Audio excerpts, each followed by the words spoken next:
ونسلم على رسوله الكريم. أما بعد فأعوذ بالله من الشيطان الرجيم. بسم الله الرحمن الرحيم. ألف لام ميم ذلك الكتاب لا ريب فيه هدى للمتقين الذين يؤمنون بالغيب ويقيمون الصلاة ومما رزقناهم ينفقون. سبحان ربك رب العزة عما يصفون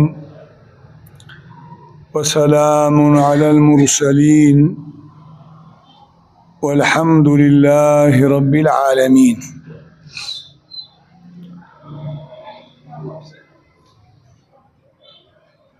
د زکات د واجب کیدو رمنی شرط اسلام او ایمان دی. دویم شرط بلوغ دی او دریم شرط عقل دی.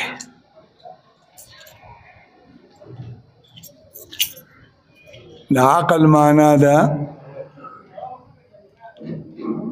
چې کوم مسلمان مجنون وي لیونی وي نو که هغه هر څومره مالداري نه الله د هغه خور باندې زکات نه دی مقرر.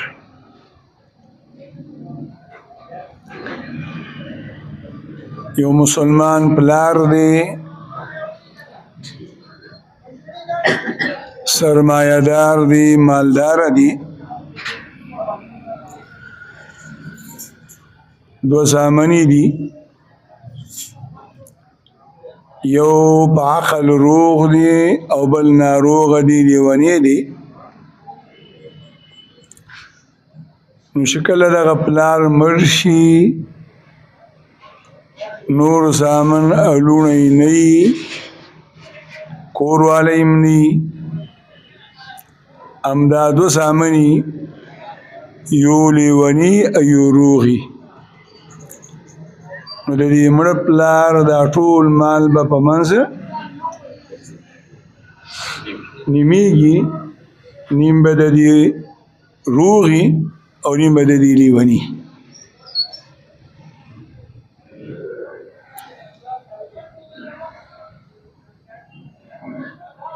او په دغه روغ غرور باندې دا لازمه ده چې دی به د دې لیوني ورور د خپل د مال حفاظت کوي، خیانت به پکې نه کوي، ضایع کوي به نه. که چېرته دا روغ ورور مخکې مړ شو او نور څوک بچي نه و نو بیا به د هغه حصه دی لیونی ته رسی. او که چېرته دا لیونی رو مړ شو نو بیا د مرګ نه وروستو به د هغه مال ورور ته رسی. خو چې تر څو پورې دا ورور ژوندی دی او د پلار نه پټې دي که دوکان دی که مارکیټ دی که نغدي روپۍ دي دا د دواړو نیمې دي. او دا روغ ورور که وربانې خېټه اچولي او په خپل استعمالاتو کې راولي او بربادي نو دا ظالم دی او دا حرام خور دی او دی ظلم کوي په خپل لیوني ورور باندې او حرام خیټې ته اچوي په خپلو بچو باندې خوري او د چا حصه ورباندې خوري؟ د ورور حصه ورباندې خوري.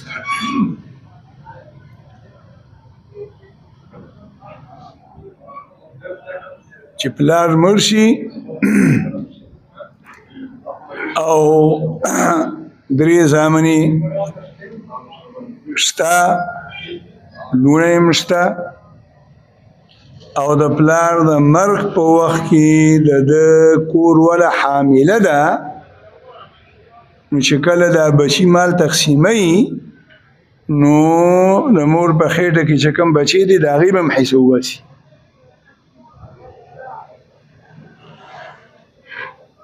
دا نه چې دا خو لا نه دی پیدا شوی، او که مخکې نه تقسیم کوي او د خپل ورور د پیدایش ته انتظار نه کوي نو حصه به ورله مقرر کړي د ورور. که ورور وشو خو بس ورور حصه شوه، او که خور وشوه بیا د خور چې څومره حصه ده هغه به ورله ورکړي او هغه باقي به دې نه نورونو تقسیم کړي. رفع القلم عن ثلاث، نبی علیه السلام وی درې کسان مرفوع القلم دی. د قلم نه مراد د شریعت قانون دی، د الله او د الله د رسول قانون دی، او مرفوع معنا ده چې دا درې کسان د الله د قانون نه آزاد دي. مونځ پې نشته، حج پې نشته، زکات پې نشته، ګناه یې وکړه ګناه پې نشته. په هغه دریو کسانو کې یو عن صبي حتى يبلغ، نابالغ بچی د هغه وخته پورې چې دی بلوغ ته نه رسېدلی. او دویم عن مجنون حتى يفيق، هغه لیونی چې تر څو پورې د عقل په ځای شوی ني، الله پاک روغ کړی ني.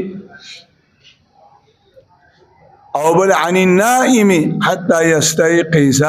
وده سړی چې تر څو رایق شوی ني.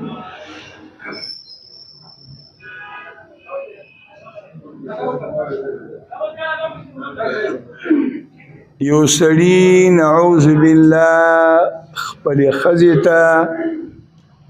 په ټوکو ټوکو کې طلاق ورکړلو، نو هر څه ټوکې مني خو طلاق ټوکې نه مني. د بجلی تار ټوکې نه مني چې لاس یې ولور وړو که ته وایې زه ټوکې هم کومه که نه بس رانیسي به دي. ثلاث جدهن جد وهزلهن جد، نبی علیه السلام وی درې حکمونه داسې دي چې رښتیا خو یې رښتیا دي خو ټوکې هم څه دي هم رښتیا دي. د کور والا صبر ټولې ټوکې خو دا ټوکې به نه کوې. ګوره که خیر یې مو کړي 15 کاله وړاندې په ټي وي کې یو ډرامه راغلی وه او ښځه خاوند و، او په دې ډرامه کې د خاوند د ښځې له طلاق ورکړه. بیا یې لویه غوغا جوړه شوه میاشتو پورې، او ټولې دنیا مولیانو ورته ویل چې طلاق شوی دی. نو په طلاقو کې ډرامې مامې نه چلي.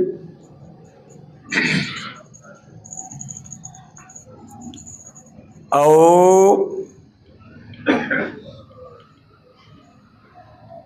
که یو سړي نعوذ بالله په خوله یو ټکی هم نه دی ویلی او لیکلي یې ورکړه، په لیکلو یې کې ووي چې زما ښځه طلاقه الفاظ یې ولیکل، نو هم ښځه طلاقېږي. که سټامنوي سټام لیکلی و، بل چا سټام لیکلی و، او د دې سړي د اړخ یې لیکلی و، او د لیکنې هم خپله نه دی، وینا یې هم نه ده کړې، پړاو یې کړو او دستخط یې پرې وکړه، نعوذ بالله، نو هم طلاق کېږي. او که یو سړي شراب څښلي دي، چرس یې څښلي دي، نن سبا دا څه شی دی آیس یې څښلي دي او نشه دي، او د نشي په حالت کې طلاق ورکړه نو طلاق کیږي.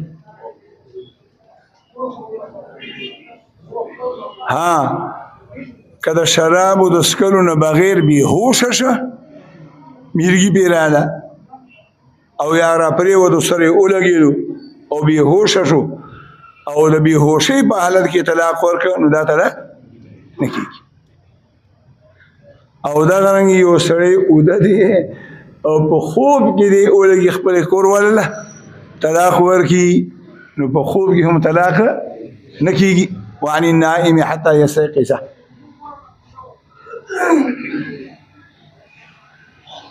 اما خوب کې د خوب د وجې نه که د یو مسلمان مونځ قضا شو نو ګناه پې نشته. خو یو خبره ده او هغه ده چې دی به د ځان د راایښېدو چې کوم اسباب دي هغه به ټول ځان د برابرۍ او د هغې باوجود که خوب ورباندې دومره غالب شو چې راپانه سېده نو بیا پې څه ګناه نشته. یو زمونږ ستاسو خوبونه دي که نه چې یا دې موبایل لګولي یا دې ګنټۍ لګولي یا دې کور والا ته وینا کړي بل ته دې وینا کړي چې د مانځه په ټایم کې ما راپاسوه او موبایل دې لګولې ده ګنټۍ دې لګولې ده او هغه ټنګېږي بیا هم راپانه رسېدې نو بیا در باندې ګناه نشته. خوب دې غالب و. د صحاح ستو حدیث دی نبی علیه الصلاة والسلام او صحابه روانو د جهاد سفرو او د شپې چې کله اخره حصه شوه صحابه کرامو د الله پیغمبر ته درخواست کو چې یا رسول الله نورو زموږ په خپو کې د تلو دم نه دی پاتې دل لږ لږ دمک ګنټه به سهار ته راختو ته پاتې. نبی علیه الصلاة والسلام فرمایل ډېره ښه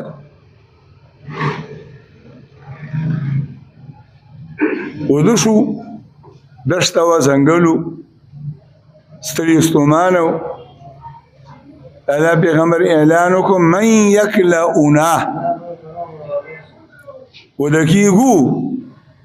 خو د مونځ دپاره د راپاسېدو څوکیداري نګراني به هم څوک کوي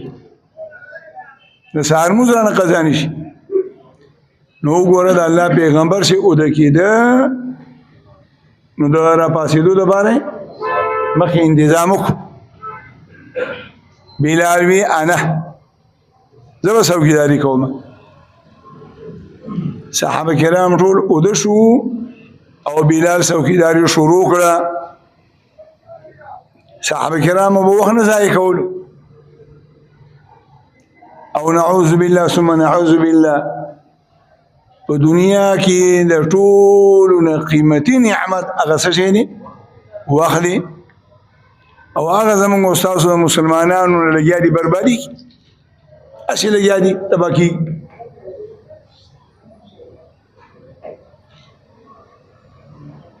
وی الحمدلله نن ورځ یو ورځ خو تېره شوه او د یهودو او د عیسایانو رواجونه دي ماشوم کور کې وشي نو کال بس کیکونه مروړي څه معنا وایي سالګره معنا وایي په کار به چې غم وکړي چې زموږ د ماشوم یو عمر د ژوند کم شو ادي به خوشحالیانې دا ګړۍ لاس ته پرته ده نو علما وایي د دې دا یو ستن چې کومه ده که دا هاره ده هاره او دا لګیا دی د دې سړي دا ژوند څه کوي کړکۍ ریبي وایي منټ تېر شو ګنټه تېر شو سکنډ تېر شو او حال لري دا لګیا دي زندگی بربادي. نو صحابه کرامو به ژوند وخت دا بې نه ضایع کول. محبوب پیغمبر فرمایي نعمتان مغبون فيهما كثير من الناس. دو نعمتون دي دا الله او اکثر بندگان دا الله پاکی تاوانیان دي. دا الله اکثر بندگان په کسی دي تاوانیان دي. الصحت یو د صحت نعمت دی، پکاردار چې مسلمان د دې نعمت له فائدہ والی منس کی استعمال کی، ذکر کی استعمال کی، تلاوت کی استعمال کی، درود کی استعمال کی، جمعات کی استعمال کی، لیکن نہ دا بربادی. او دیم الفراغ، فراغ یعنی عمر او زندگی.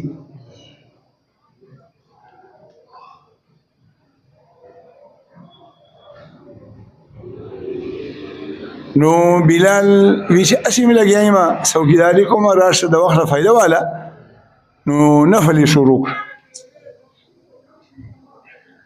چې کله سار را خطو تا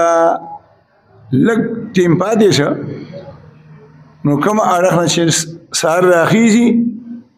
لکه دا نور خطو دا طرف ته نو دې ته مخک او د اخ پالان ته تکیا ولګولا او سترګې نیغې نیولې دي چې څنګه سهار راخیږي صحابه کرام را پاسومه دې وخت کې سترګې ورغلې وده پاتې شو سهار هم راوختلو نور هم راوختلو نبی علیه الصلاة والسلام ودري صدیق ودري عمر ودري ټول صحابه کرام ودري او نور راوچتم شو لږ شانتي خو شکله د عرب و نور خدا سو ټول لیدلی اکثر ملګرو الله دې موږ تاسو بیا وخی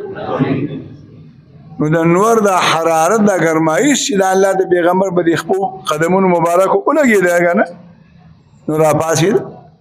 چې کتل نور را ختل نو بی اختیار د الله پیغمبر ما هذا یا بلال اے بلال دادی شو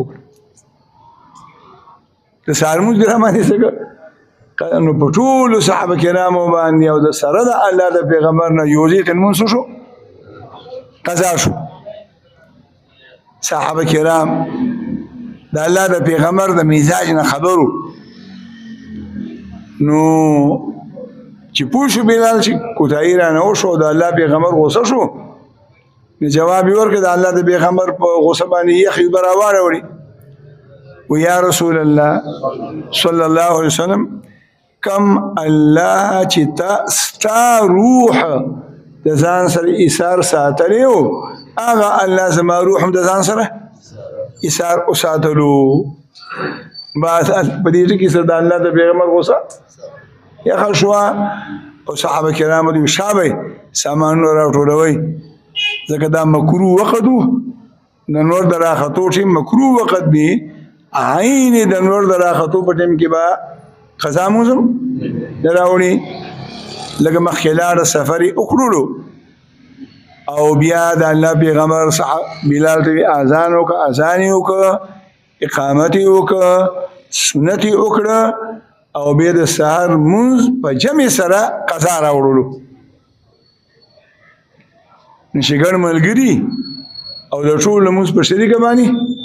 قضا شي نو قضا به په جمع راوړي صحابه کرام په جمع راوړي غرض ده چې محبوب پیغمبر فرمایي ليس في النوم تفريط انما التفريط في اليقظه ان يؤخر الصلاه الى وقت صلاه اخرى د خوب د وجنه کده شانه کو طاهر اعلی ولا بنشته دي مخکې رستو خیر دی ها خو چې قصدن عملا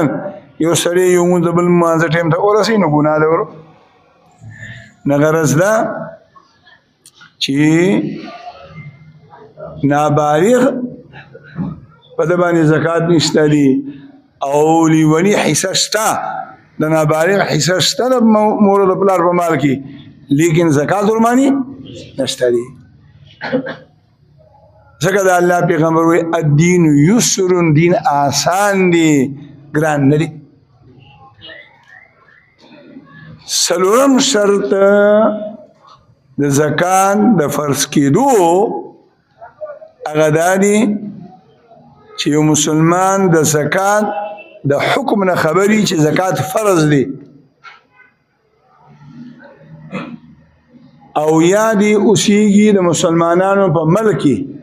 دار اسلام کې دا دوه خبرې دي یو سره د کافرانو په ملک کې اوسیږي او الله پاک قرباني مهربان شو کلمه وی ایمان راوړلو لس اتکال دی مسلمان دی او ایمان راوړی دی او د کفارو په ملک اوسیږي او سرمایه‌دار دی او دی د دین نه دی خبره چې په اسلام کې زکات امشتا لس کاله بس چا خبر کو چې په اسلام کې غوسه شته زکات امشتا دی نو به د دې تیرو کلونو زکات به دمانی نشته دی نو خبر ها کم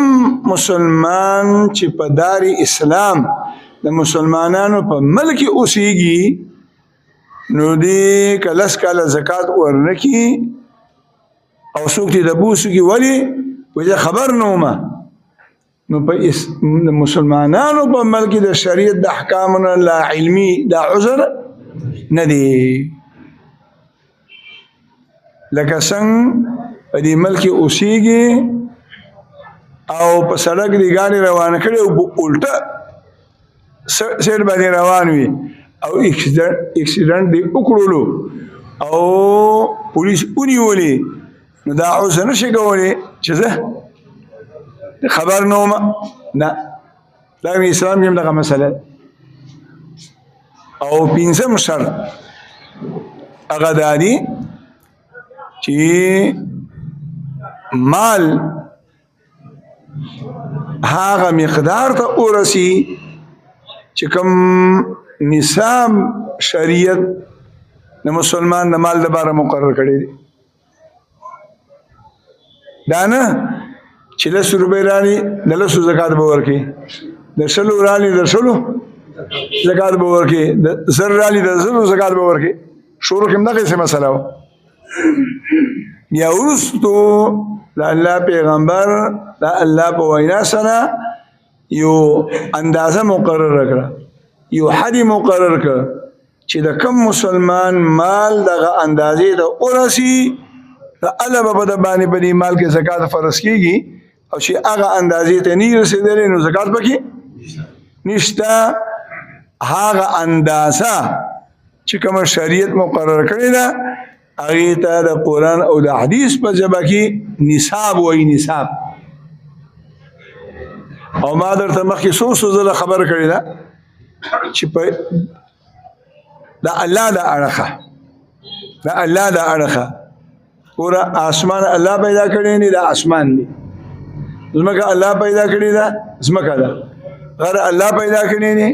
غر دی انسان الله پیدا کړی دی انسان دی نو مال دا هم د الله جل جلاله په مخلوقات کې یو مخلوق دی نو هغه سیز چې هغه تخلیقا به طور مال الله پیدا کړی دی نه هغه څه شی دی هغه دوه سیزونه دي یو سره او دویم سپین دا تخلیقا فطرتا خلقتا الله پیدا کړی مال دی او د سرو او د سپینو نه علاوه نو چې څومره سیزونه په دنیا کې دي هغه به د سرو سپینو ته ور مخامخ کې بیا به هغې باندې نه مال او د غیر مال حکم لګي نه اصل مال چې خلقتا فطرتا پیدایشي طور سره الله چې کوم پیدا کړی دی مال نه هغه دا دوه سیزونه یو سره دی سره او بل سپین د دې وجې نه د زکات نصاب هما په دغه دوه سیزونو کې دي د عربي په دې ژبه کې دی سرو ته څه وایي ذهب څه ورته وایي ذهب او ذهب د عربي په ژبه کې د ذهب معنی تلل د عربي د ژبې د عربي په لغت کې د ذهب د لفظي معنی څه ده تلل دي تلل نو علما او قبرون دی الله د جنت د نعمتونو ډکی یو خبرې مې د بریخه وی دې سرو ته الله ذهب نوم ایښی دی قرآن ورته ذهب نوم ایښی دی الله پیغمبر ته ذهب نوم ایښی دی ځکه دې ته اشاره ده چې ګورئ دا مال د یو سړي سره د پاتې کېدو دپاره الله نه دی پیدا کړی دا د تلو دپاره الله پیدا کړی کله به یو ته ځي کله به بل ته ځي کله به بل ته ځي نو بې دوکه کېږه مه چې دا به ټول زما سره وي هغه زمونږ یو دوست و ځوانۍ کې مړ شو الله دې وبخي ډېر هوښیار هلک و نو هغه به وایي چې الله پاک په ورکړه راشي که نه نو بیا به ته پوهېږي هم نو بس راځي به او چې الله په اغوښتو راشي که نه وایي د ستنې په د سوري سپم کې به درنه بیا اوښان وباسي داسې بیا الله درنه اخلي او د سپینو د عربۍ په ژبه کې څه وایي فیضه معنا پړخېدونکې نو دې ته اشاره ده دا نو ورته دې ته ایښودل شوي چې دا دنیا هسې په دې ظاهري پړق باندې سړی دوکه کوي نور الله وی وما الحیات الدنیا الا متاع الغرور نور ټوله دوکه ده دوکه الله دې موږ تاسو د دې دوکې نه بچ کړي او بل نوم دا دنیا هغه د عربۍ په ژبه کې مال دی مال هم د عربۍ د ژبې لفظ دی او مال معنا مایله کېدونکی د مال مثال له سوري دی نور راوخیږي د مشرق نه نو سوري مغرب اړخ دی چې بیا کله دی خو اوړي بیا مشرق اړخ دی نو د دې نور د سوري په شان مال هم دا مایله کېږي را مایله کېږي کله یو ته کله بل ته کله بل ته او بل نوم په عربۍ کې دا مال دولت دی دولت دا هم د عربۍ د ژبې لفظ دی دولت معنا اورېدونکی را اورېدونکی هغه څه چې په لاسونو کې اوري را اوري هغې ته دولت وایي نو دا یو نوټ د سلو یا د زرو یا به د 500 روپو د سهاره تر ماښامه پورې څومره لاسونو کې اوري را اوري یو نوټ څومره جیبونه وګوري د سهاره د ماښامه پورې کله د یو په جیب کې کله د بل په جیب کله د بل په جیب کې او محبوب پیغمبر وایي چې دوه قسمه خلک دي یو هغه مسلمان دی چې جیب د پیسو نه ډک دی خو د دنیا کنجوس دی بخیل دی اوس یې ځان غلی کړه د دنیا کنجوس دی وایي چې کله د ورکې ټیم راشي که نه وایي د دې مثال د هغه سړي دی چې زغره دې نسي راتاو کړي شوي خو چې کله دې نیت وکړي که نه د ورکړې نو زغره پرې راجوخته شي زغره پرې راجوخته شي دا داسې دې جیب ده نه ورپرېږي دې ډېر سورونه کوي ارادې کوي په زړه کې خلاصې جیب ته نه ځي او بعضې داسې خلک چې الله پاک څه خیر پیدا کړي چې د ورکړې ټیم راشي او دې نیت وکړي هغه زغره کولو شي ښه کولو شي او بیا په اسانتیا سره د لاس جیب ته لاړ شي او بیا چې څه ورکولو غواړي ورکوي عائشه صدیقه رضی الله تعالی عنها د الله د پیغمبر محبوبه بیبي وه او نبی علیه الصلاة والسلام ورته 3 وصیتونه وکړل یو وصیت یې ورته دا وکړه چې یا عایشې که جنتونو ته او په جنتونو کې اوچتو مرتبو ته ما پسې را رسېدل غواړي نو دا 3 خبرې مې ګورې ومنه او عمل کې راوړه یو دا چې په دنیا کې دومره مال د ځان سره جمع کوه لکه یو مسافر چې په سفر باندې رواني او څومره پکارېږي نورې بکسې مکسې او ګلي ملي او خزانې مزانې کور کې مه ساته او دویمه ده چې دا ایاک والاغنیا د مالدار خلکو سره د ناستې پاسې نه ګورې ځان ساته د مالدارو زنانو سره مه کښېنه دا کښېنه. او درېیمه ده ولا تستخرقي ثوبا، او د هغه وخته پورې قمیص پرتوګ لوپټه زړه مه ګڼه او د زوړوالي په وجه باندې ورځوه مه چې تر څو تا پکې ټوکړي نه لګولې، چې جامه دې دومره زړه شوه چې ټوکړي دې پکې ولګولې، اوس تا د اجازه د خیر دې لرې کړه. سمه خیال دی په دې ټول پېښور کې به موجوده وخت داسې ښځه پیدا شي چې د هغې لوپټه کې ټوکړه لګېدلي او یا قمیص کې ټوکړه لګېدلي. هغه غریبانانو کې هم نشته، مالدارو کې خود نشته. نو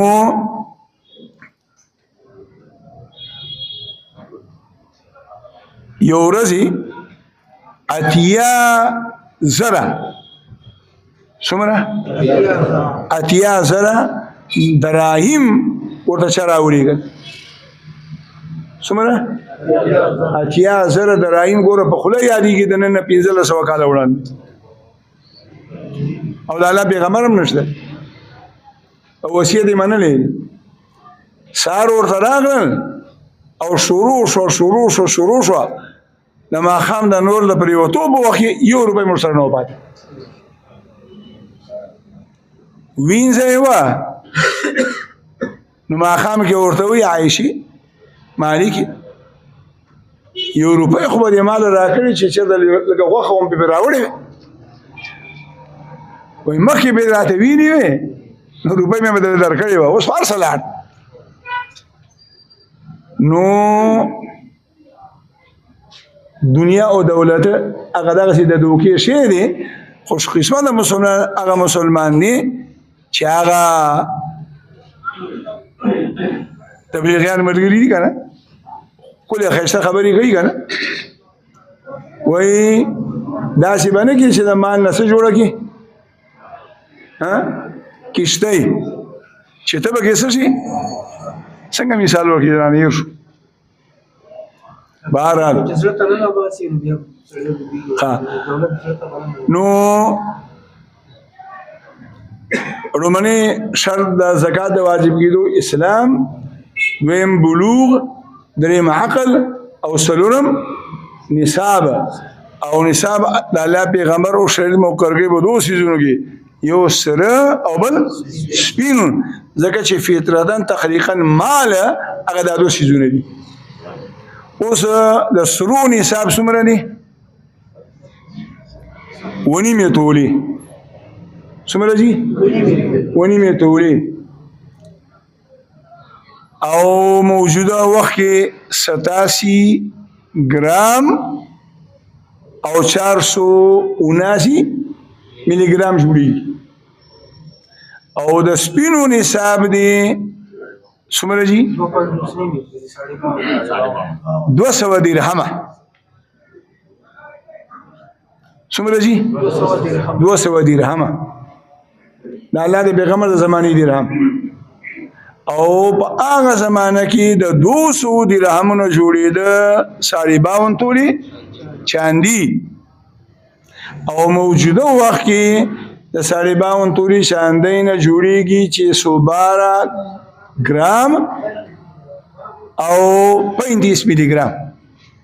612 ګرام او 35 ملي ګرام دا نصاب دی. د شریعت خبره به بس اوري او په پټو سترګو باندې به ورباندې ایمان راوړي، منې مې خپل عقل به پکې نه جنګي، کله عقل به ځان له خراب کړي، نعوذ بالله ګمراه به شي. ماسپښین 100 رکعاته مقرر کړي دي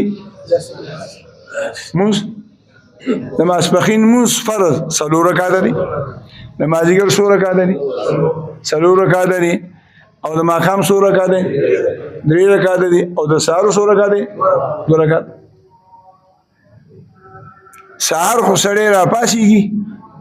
او بیا خاص کر په دې ژمي کې د کال عمره شپه یې تېره کړي او بیا سهار وختي لا 3 منټ 2-3 غنټې پس به چېرته بیا دوکان ته به ځي. نو عقل خدا وایي چې د سهار په ټایم کې 10 رکعاته وي. او لیکن دلته کې څو رکعات دي 2 رکعات دي مازیګر الله قران کوي حافظوا على الصلوات والصلاه الوسطى د ټول منځونو خیال ساتي خو د مازیګر د مانځه خیال به د ټول نه زیات ساتي په ټول منځونو کې فرض فرایض 500 کې افضل ترین منځ هغه د مازیګر منځ دی نو عقل خدا وی چې د سار په ټینګ په دی لس یا اتوي او د مازیګر په ټینګ کې دی دوه ځکه دا د کاروبار د عروج ټیم دی لیکن نه عقل لا وی چې نه بس الله پیغمبر سوی غسیدي نو د سپینو نسام 52 تولی شان دي او د سرو ونیمه تولی شان دي سره او په قیمت کې اوس موجوده وخت د لکونو فرق دی لیکن باز د الله پیغمبر فرمایي چې مال در سره راغه روپۍ دي تجارت مال نه نو دي دواړو کې به یو تور مخامخ نشه د کوم سره برابرې ده زکات در باندې فرض دي نو چا سره برابرې گاول د سپینو سره کنه ځکه د سپینو قیمت سره کم نه او د سرو سره زیات دي د کم سره به ځکه موقوي فقها امامان د امت حکیمان دي هغه وایي چې په زکات کې به یو هغه جهاد خیال وساتي انفع للفقراء چې په کم جهاد کې فقیرانو ته فائدہ زیات وي او دویم چې په کم کې احتیاط زیات وي احتیاط هم پدې کې دي چې نصاب اوس وکه څو ګرځي سپینو ګرځي او انفع للفقراء فقراء ته فائدہ حاجت مند ته فائدہ پدې کې ده چې نصاب سم مقرر کی سپین الله پاک دې باندې خبر باندې ماته او تاسو ټول د عمل توفیق را نصیب کړي ربنا تقبل منا انك انت السميع العليم وتب علينا انك انت التواب